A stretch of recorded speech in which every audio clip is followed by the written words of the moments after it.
and welcome to How is Epic Fantasy So Epically Different?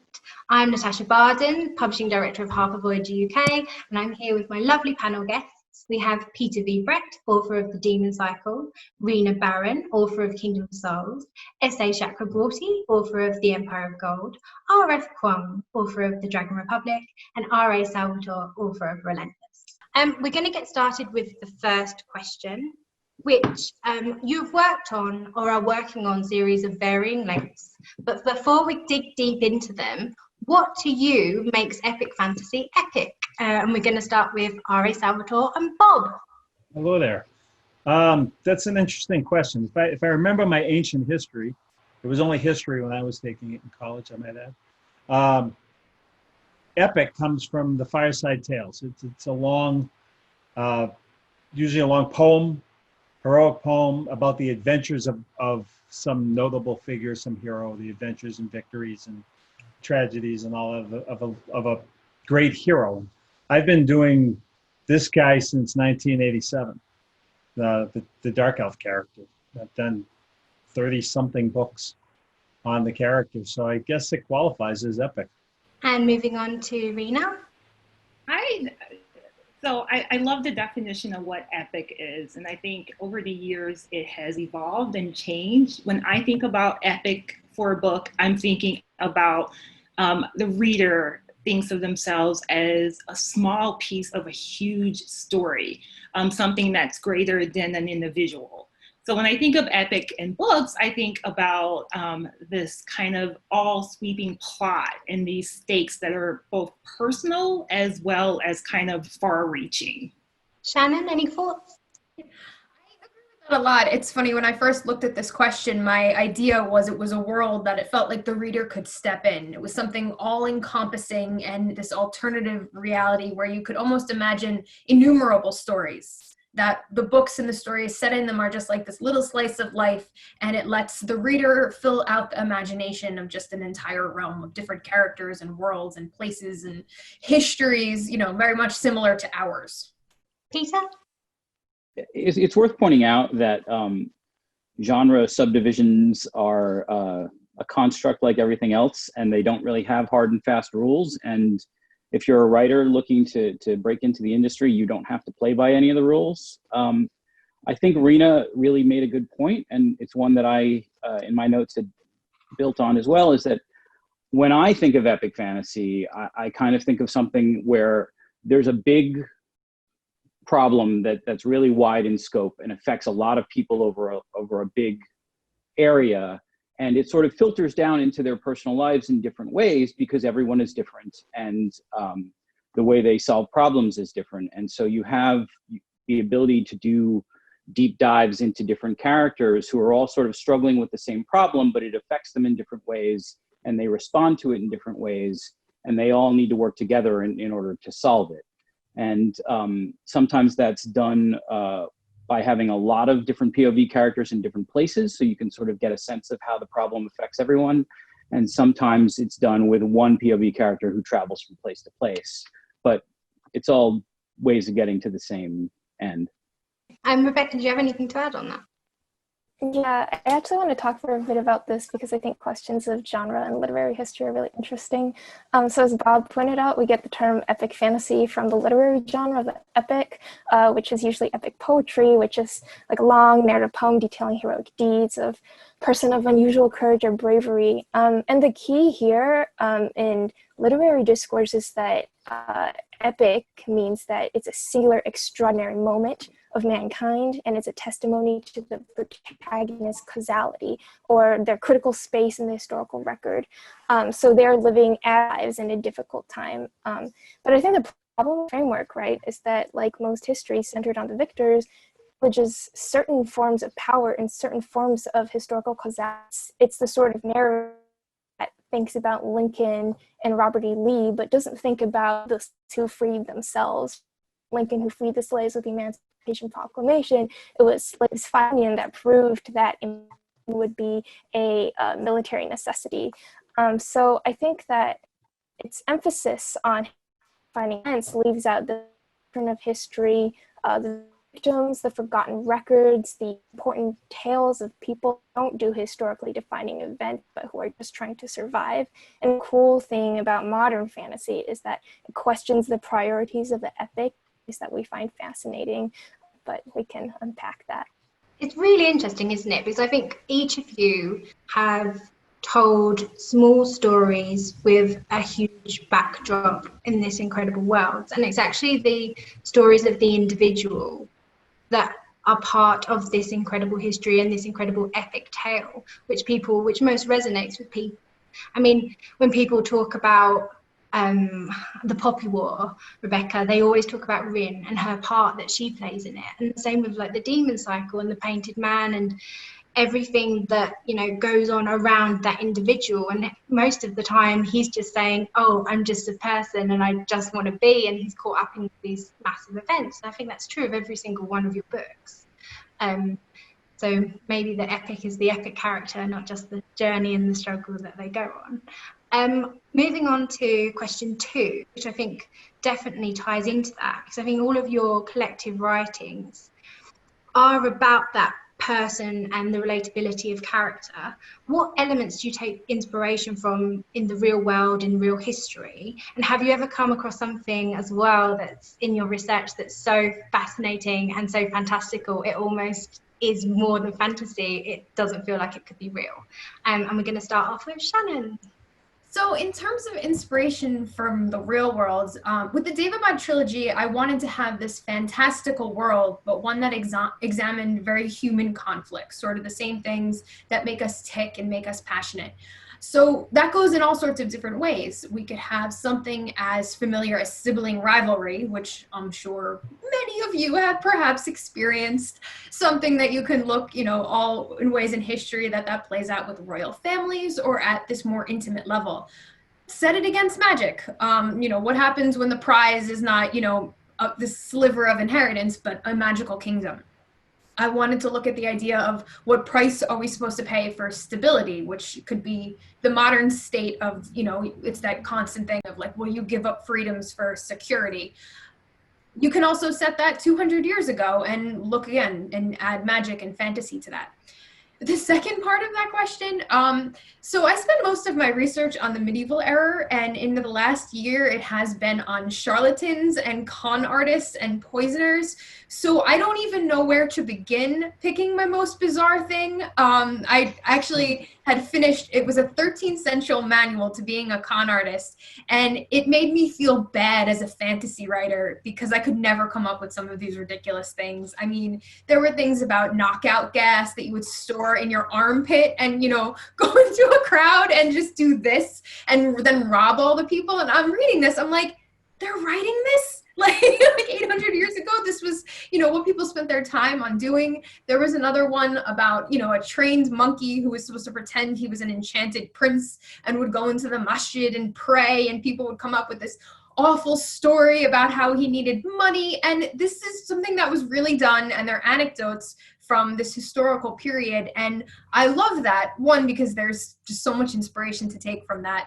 And it just makes me feel very human across sort of generations. Definitely, and I think that had you put in the armpit poison, I'd probably go, really? Armpit poison? I'm going to throw that out to Peter. Do you want to add anything?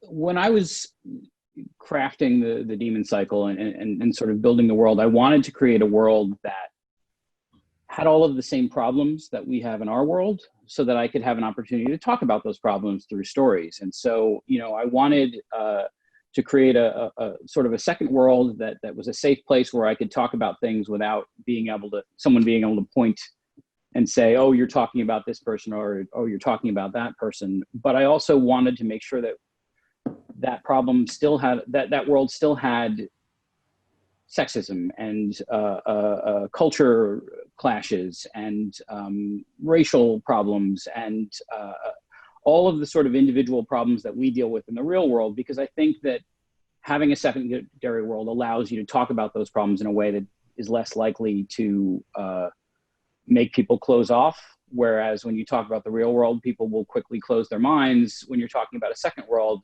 you have an in to talk about those things. And so I tried to create a world that felt a lot like our world, but that was different enough that there's no finger pointing. And so I pulled a lot of elements from different cultures, but I ended up very quickly just sort of having the cultures come to life on their own. I can point out the different roots of, say, the Caucasian people in my stories, and how like I took some of it from like my obsession with Lone Wolf and Cub, and like the sort of Edo period Japan, like social structure. But I also like was really into Greek mythology, and there was spear fighting and phalanx procedures, and so like all of those different things get jumbled together. But then the characters took on a life of their own, and then the culture started building itself without me having to do that sort of research. And that's good, because I hate research, really. And for me, research is mostly like, okay, I want to write about these characters crossing the desert. I better do some research about the desert so I don't say something stupid or sound like an idiot. Or this is going to be a naval battle, so I better research naval battles and research ships so that I don't say something that's just so glaringly wrong that it gets me in trouble. But I also don't like being pinned down by history to be right or wrong or incorrect about something. And so I'm happy to just make a lot of it up. Rebecca, do you want to answer this? Yeah, raise your hand if you've had to do way more research on ships than you ever wanted to do in your life. No, I love it. But the thing is that sometimes you do that research and then you feel compelled to put it into the book when it doesn't necessarily belong there. And then you're making the reader do a lot of that heavy lifting too. Yes, this happened with the Dragon Republic. I remember I wrote 2 long pages about the irrigation system in this city because I thought it was really important to explain how these ships were getting out to the coast. And David was like, this is incredibly boring. Why is it in there? I was like, look, I did the work. But yeah, drawing off of what Shannon and Peter both said, I think that motivations and reasons for conflict are so much more is so much easier to lift out of history than to spin in your own head. And I think I really hate fantasy novels that have a very bland and simplistic analysis of power and war. Like when the motivation for the other side is they want to kill all mages, or they want to conquer this territory. They simply hate these other people, right? Like that's really boring, and that doesn't make for a good story because it doesn't create ground for questioning your motivations or understanding the other, etc. But on the other hand, like for example, if you look at the violence of 20th century China as a consequence of the rise of communist insurrections internationally as a response to Western imperialism, just an example, then you have a whole set of motivations and political agendas and conflicting loyalties that you can file the serial numbers off of to attribute to your characters. So that's really what I turn to history for. What are the roots of conflict, and why might people go to war over things? And Bob, do you want to jump in? Yeah, it's funny. You talk about inspiration. For me, it's like it can be anything. Things just like set me off. I was watching The Tudors, and one of my favorite characters in history is Anne Boleyn. And Natalie Dormer portrayed Anne Boleyn in The Tudors, and I thought she got it perfect. And it just clicked in my head. And I want to do a character, not that character, but a character that it kind of set up my idea for this character I wanted to do. And then I happened to be out with my daughter. I went to visit her up in Northern California, and we went out to Lake Tahoe. Went up on Mount Heavenly, and I'm standing on top of Mount Heavenly, and I look back at Lake Tahoe, and I could see these villages around the lake, and I had this idea for this whole new area. This is in a different book, a different series, not Relentless. But so inspiration for me can be a song. It can be somebody I meet. It can be something I see, something I read, just something that gets my brain rolling. And then it'll just go in these wild directions, which is what I love. So I do draw on history a lot because history rhymes. And I want to have the reader not have to disbelieve that part of it as well, you know? So when I was doing the Dark Elf City, I got this way back in 1990, they said, we want you to create the Dark Elf culture. And at that time in Dungeons and Dragons, because I was writing in that world, the Dark Elves were considered monsters, but that didn't make any sense. So I wanted to do this entire culture that people looking from the outside would think that's just evil, because they didn't understand the complexities of it. because it was just evil. There'd only be one person left alive. It wouldn't make any sense. So what I drew on for that was Mario Puzo's work, The Godfather. I grew up in a town that resembles the Sopranos town. And so I drew on the structure of the 5 families of New York to do the drow houses in Men's Barren's. And that helps a lot when you've got some familiarity to build on. And I would say the thing that most shocked me, that was more fantastical than anything I had ever imagined, is a few years ago I was watching some Saturday morning show, and they had found these caves of these giant crystals. And they were magnificent. It was just incredible. And the heat in one room was so great because of the crystals, because of the energy the crystals was giving off. They couldn't even go in there for more than like 5 minutes or you'd die. And I kept thinking, I had just done this whole Underdark of the Forgotten Realms. And I'm thinking I got out in the game because this is so much more than I ever imagined was even possible. And that was fun. And I did. And I started putting all those in the books. It's interesting, isn't it? Because there's almost too much in the way of inspiration, by the sounds of it, across everyone. What about you, Rena? Do you have anything to add? I'm on the fence. I sometimes will draw from history in real world, and sometimes I'm like Peter, and I just want to build something on my own, something completely unique. But for Kingdom of Souls, the initial inspiration for that book actually started with me being really fascinated about learning about people in my community who practice voodoo. I grew up in the South US. It's very uncommon, but it does happen. And it was something that was very scary for me, very taboo, very weird. But at the same time, I was very fascinated by it and wanted to learn more about it. And so I started to do a lot of research on that, learn kind of the Orient, the kind of where voodoo came from. From Sudan and West Africa. And it kind of led to just this one question, like, is magic good or bad? And I came to this conclusion that no, of course not. That doesn't make sense. It's more about how people choose to use it. And so that initial spark kind of came from this ideal of like, here's this thing that's basically considered taboo in my community, but we all know that people are doing it. And how do you kind of expand a story around that? And that was where kind of my inspiration came from.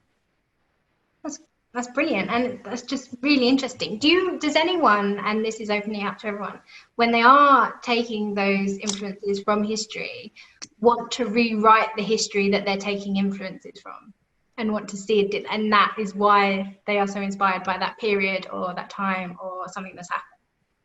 I definitely feel like because I was writing the Demon Cycle books, I would say my biggest leap forward for those books was September 11th. I think that the concept of this sort of like pervading fear that fills the entire world came from how I felt in New York City on September 11th. I remember like I could see the towers burning from my office window.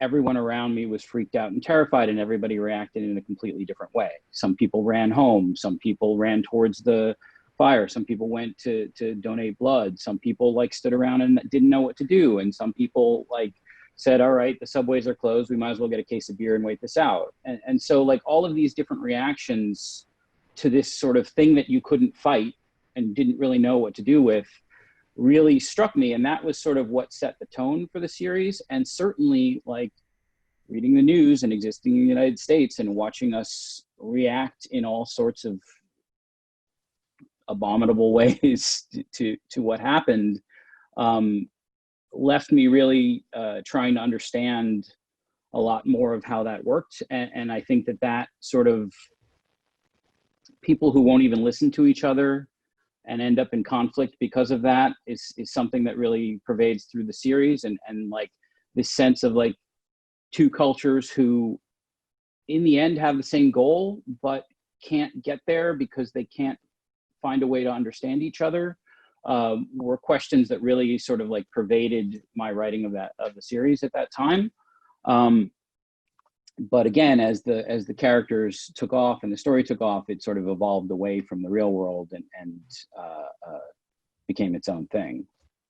Well, Rena, I was actually touching on what you were saying about magic. So magic is at the heart of so much fantasy, and something which really unites all of the authors here is how magic and its use shapes the story and the characters using it, or in some cases not using it. So how do you go about choosing a magic system? Do you choose the system, or does in fact the system choose you? And do you want to go first, Pete? Yeah, and actually, Rena said something, is magic good or bad, that I think really strikes a chord with sort of my feelings on this issue. Having read hundreds and hundreds of fantasy books, the trope that always sort of bothered me the most was like, you know, the hero is born with or you know, through some divine providence or evolutionary lottery, like gets access to good magic, but doesn't know how to use it and doesn't understand it and sort of runs away from the responsibility of it. And they're being relentlessly pursued by somebody who practices bad magic and who's an expert and has been studying it for years and is really good at it. And at the last moment, the hero suddenly like comes to understand their magic and has to fight against the person who's well practiced and really skilled, and defeats them anyway because good magic is more powerful than bad magic. And that trope has always bothered the hell out of me. And so when I designed my magic system, I wanted to start the series as very low magic. I didn't want to overwhelm the reader with a lot of magic stuff right up front. I wanted it to start out sort of like, you know, a spooky version of Little House on the Prairie and have it go from there. And so I designed this magic system where magic sort of radiates from the center of the world like heat, and it burns off with sunlight. And so it gets to the surface and it sort of wells up at night, and then each morning the sun burns it all away and go back to default. And so the only real magical creatures are the demons who live underground and have evolved to absorb that power, but they can only come out at night because if they stay until morning, they burn away. And so that sort of like created like a baseline rule system that I could work with. And so any magic that you see is sort of tapping into that energy, and that energy is neither good nor bad. It's just there.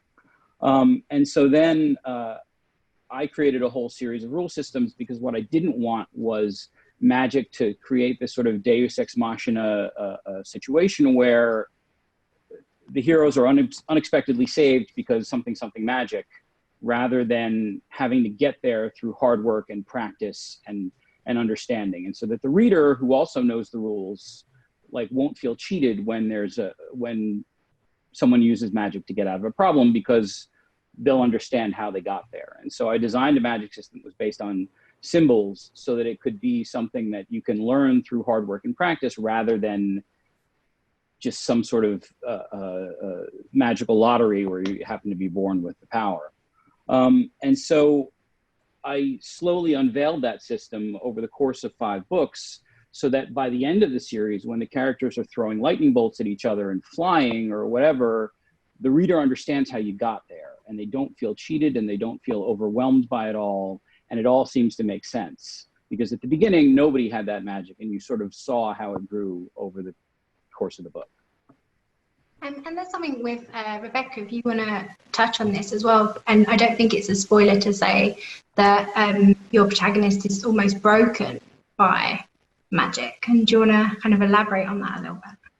Yeah, I totally agree with everything Pete said. I think that magic that just functions as this like deus ex machina fix-all is really annoying, because then it's like, why is there even any conflict in the story anymore? And it also just like calls into question like the entire history of the world, and like why people struggle with the basic things that they do, like why in a world of magic is there poverty, etc. Right? So I think like my favorite magical systems to read about are ones that come with extreme consequences, where magic is so scary and so bad and has such massive sacrifices that you would almost never want to use it, and you'd only use it in extreme circumstances. And even when you do, it's still not clear use of that magic was justifiable. So I guess I think about magic the same way I think it is of extreme power and devastation, and the decision to use it should not be taken lightly, which is funny at the end of the Poppy War. But also just separately, I like it when magic is culturally rooted and historically rooted and can serve as a symbol for things that we already recognize about the conflict. So one example is opium is famously a symbol of weakness in Chinese history, right? The First and Second Opium Wars literally fought over a drug that debilitated a part of the Chinese population. And it was so bad that this has led to what in China is referred to as the century of humiliation. So for me, it was really interesting to see how opium and poppy, which in this world is also a drug that decimated populations, but can also be used as a source of power. So the dual nature of the drug itself also gets back to what Rena was talking about. Magic is neither good nor bad inherently. It's something that you use, and it's the human decisions and the conflicts that are at the root of the story, not the magic itself. And that actually really links really nicely to Kingdom of Souls. If Rena, if you want to talk about that, because there is such a price that's paid with magic in your book. Yeah, the initial kind of premise for Kingdom of Souls is that there is a girl who needs to save her family, and she doesn't have magic. And the only way to get magic in this world, if you're born without it, is to trade years off of your life to be able to do these rituals to help people. So it's a huge price. So it's one of those situations where each time she uses magic, she has to really think, is this worth taking years off of my life? And the whole kind of magic system behind this as well is that each time she performs a ritual, she doesn't know how many years she's giving away of her life to do this ritual. So it's different every time. So there's this high stakes that's happening in the background of, could this be my last shot, to do something good? Within this world, as far as the magic system, the gods of this world, the Orisha, actually didn't want humans, or what they call mortal kind, to have magic at all. So they kept them from people. And then one guy came along and said, oh, we're going to give magic to this small group of people. And so the magic isn't a savior in this story at all. If anything, I think it actually complicates things and causes more problems, a lot to what Rebecca was saying. If magic was just a free-for-all, then why is there any poverty, and why is there any problems? There should be all fine. So I definitely drew from kind of this ideal, like, there's no way to solve all the problems, and magic is not going to be the answer. So within the system, it kind of just plays off of that. Brilliant. And Shannon, your character kind of trips into magic almost. Do you wanna add to the conversation? Yeah. I went a slightly different way with the Daevabad trilogy, because I very much wrote it as an homage to sort of this global Islamic world of the past. And in doing that, I wanted to flip the lens. And we typically have stories, of jinn and creatures that are these shadowy evildoers, or, we see how they are the sidekicks, the enemies, the heroes of human stories. And I wanted to set this in their world and see things through their eyes and what they may have picked up from the human world and added magic to. So, that they might take weapons of the Achaemenid period and add fire to it, that they would prize human knowledge and send out, scholars to go and collect all the books, that they would look at the human world, things such as farming, things such as telescopes, as their own magic. That if in their world, the fantastical and what we think of as magic is ordinary place, how does that work within that? But even with that, I wanted to take the older stories are people fight by throwing mountains at each other. And they go to a degree I knew I couldn't put in a modern novel and have people buy it. So I wanted to look at, some tropes that we have of the, healing, magical healing, somebody waves a hand and it's easy. No, what would it look like if you took the ethics and hard work and grind of medical school and residency and really difficult patients and had your magical healer deal with things like that?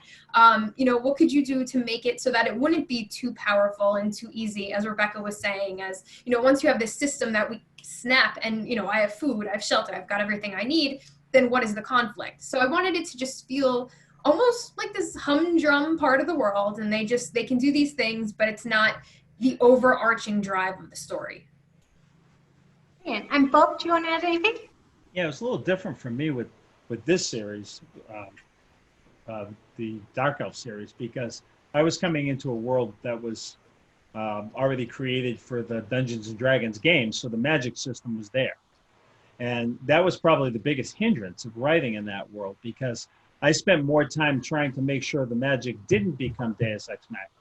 Because, like, how do you have a ship-to-ship battle if somebody can throw a fireball at the other ship? It's over. Okay, go home. So I kind of stayed away from it in that world because I didn't have any control of the boundaries. I couldn't break the systems that were being used for the games. When I created my own worlds, my other books, the one that my favorite for magic, my Demon Wars books, I used gemstones, but they came. You have to train hard to be able to get anything out of them, and different people can get different amounts of magic out of them. They're not Deus Ex Machina. They're not super powerful.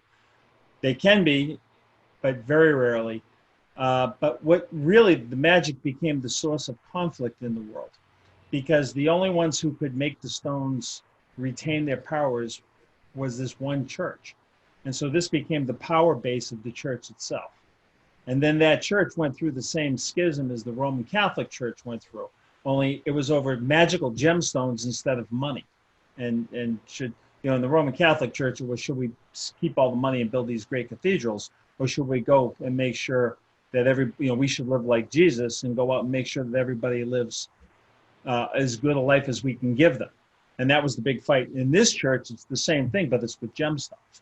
If I have a gemstone and I can heal your wounds, should these all be at my church, or should I have them out in the countryside where I train someone to be able to heal someone who gets hurt in the field, for example? And that way magic became like the fabric of the society of the world as much as anything else. But with the Dark Elf books, again, I'm using somebody else's magic system that's built for a game, not a novel. And so I have to be very careful in how much I'll let it come into my stories, because then it would become, the easy answer to everything. You can't have that, because that's not what the books are about. Power and magic, I think, often go hand in hand. And I think it's a really interesting point, because what happens when magic can solve most of the problems, as we've said, but also what happens when a character becomes too powerful?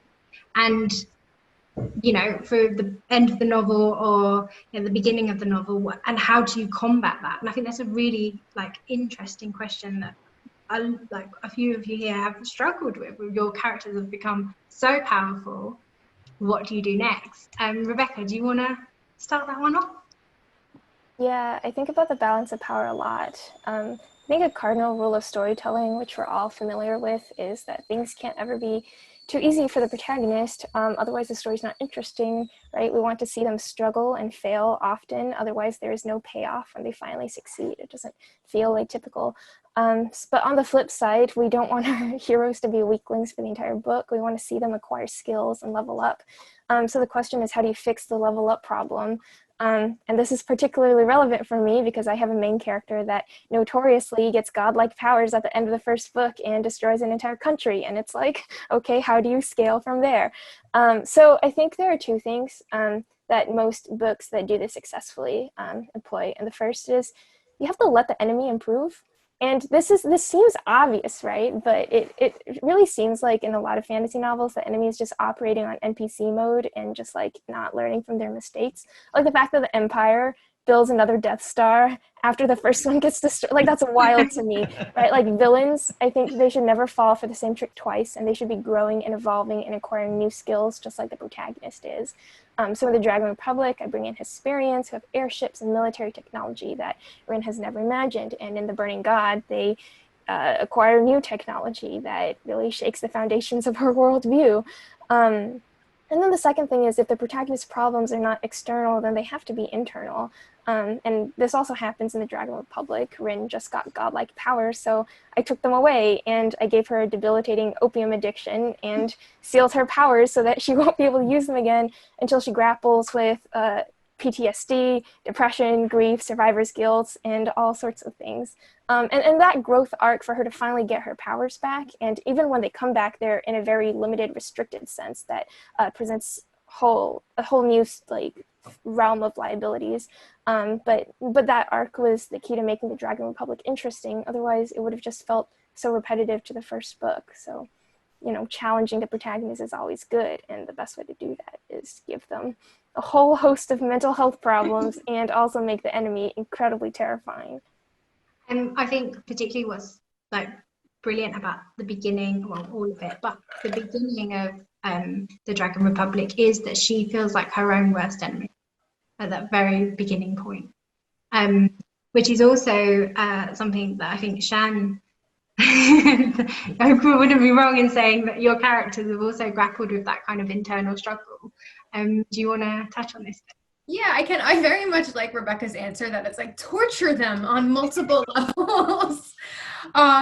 No, I mean, when I wanted to look at power in a lot of different ways, and one of the things I did was I made the most powerful person in the book essentially just a weapon. And people refer to him as that. At a certain point, I wasn't even going to give him a voice. You know, he was just a tool to be used.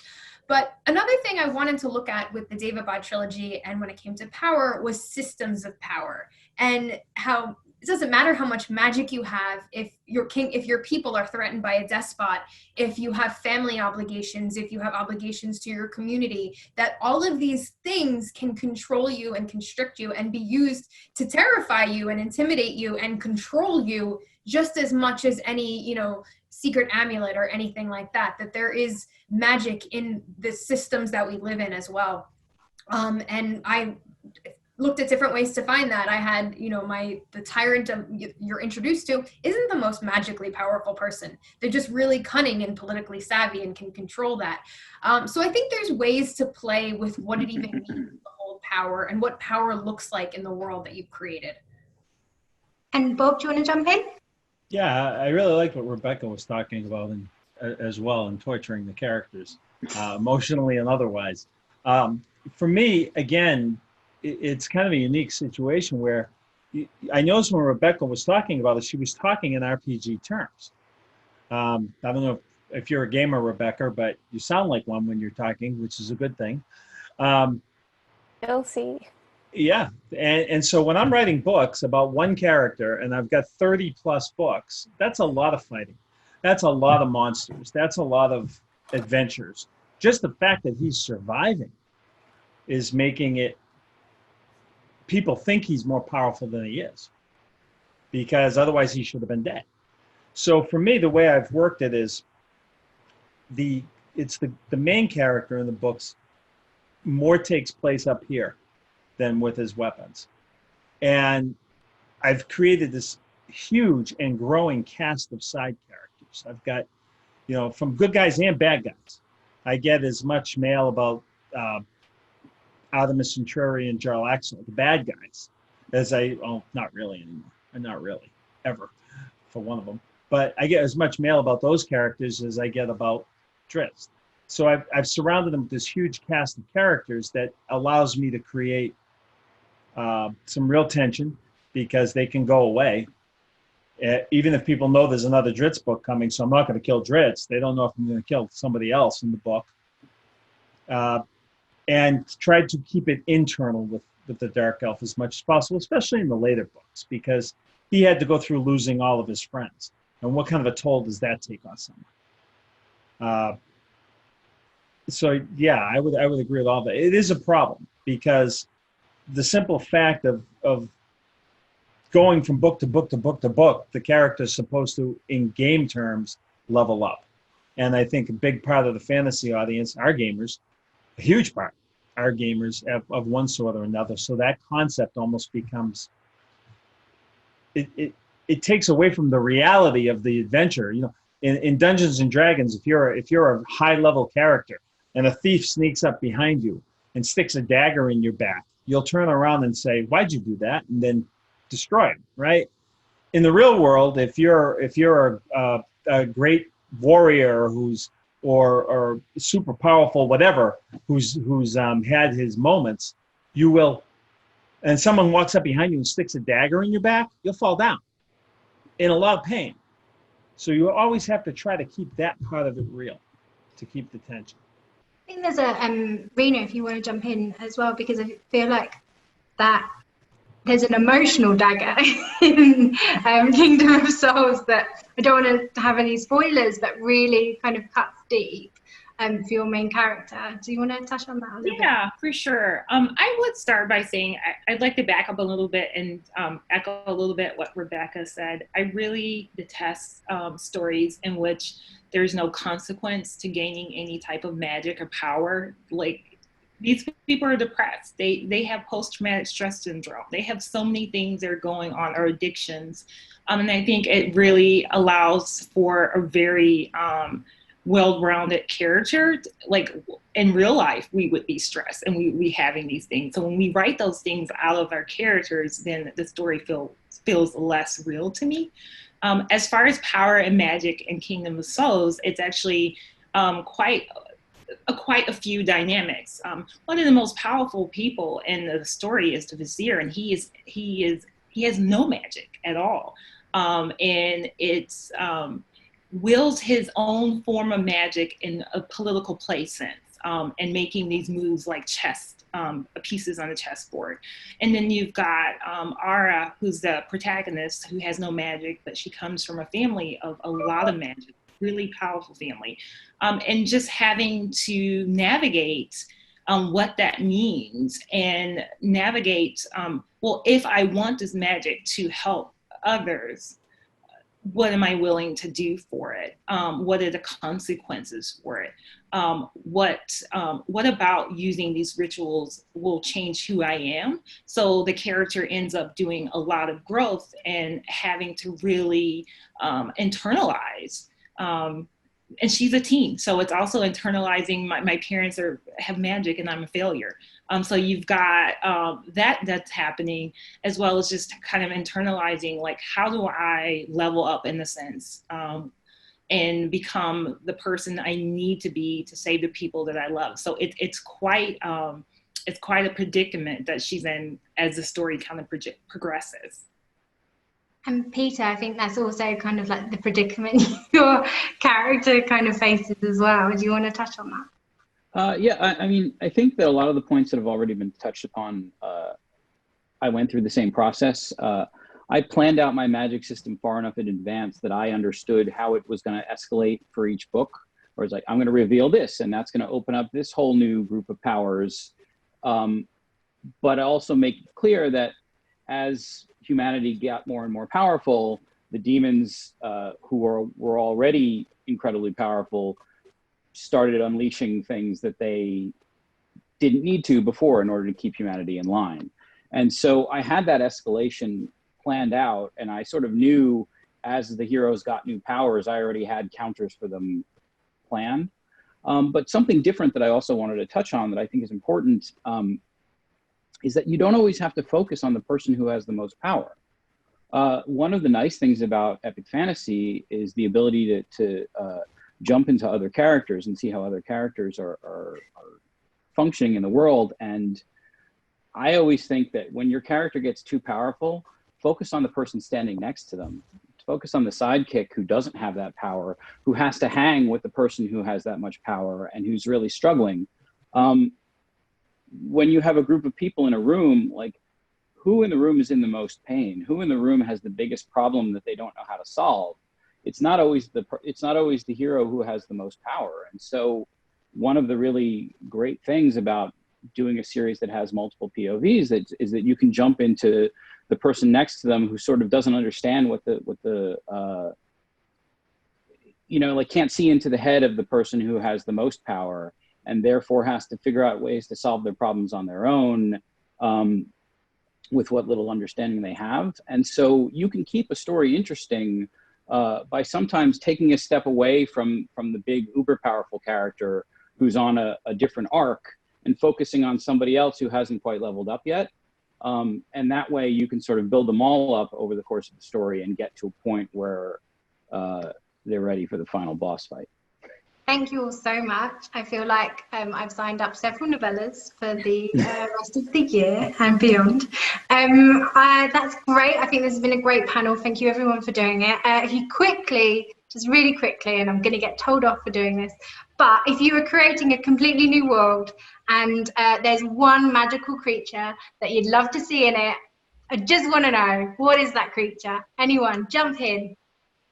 None. Have you read our books and fantasy and folklore? Like, I saw this question, I was like, absolutely none. Even the good ones, there's always like a trick, and they'll be like, oh, we're so friendly and helpful, it will only cost you your soul. So, Yeah, not us anywhere near cute animals. Like, it's not a good idea.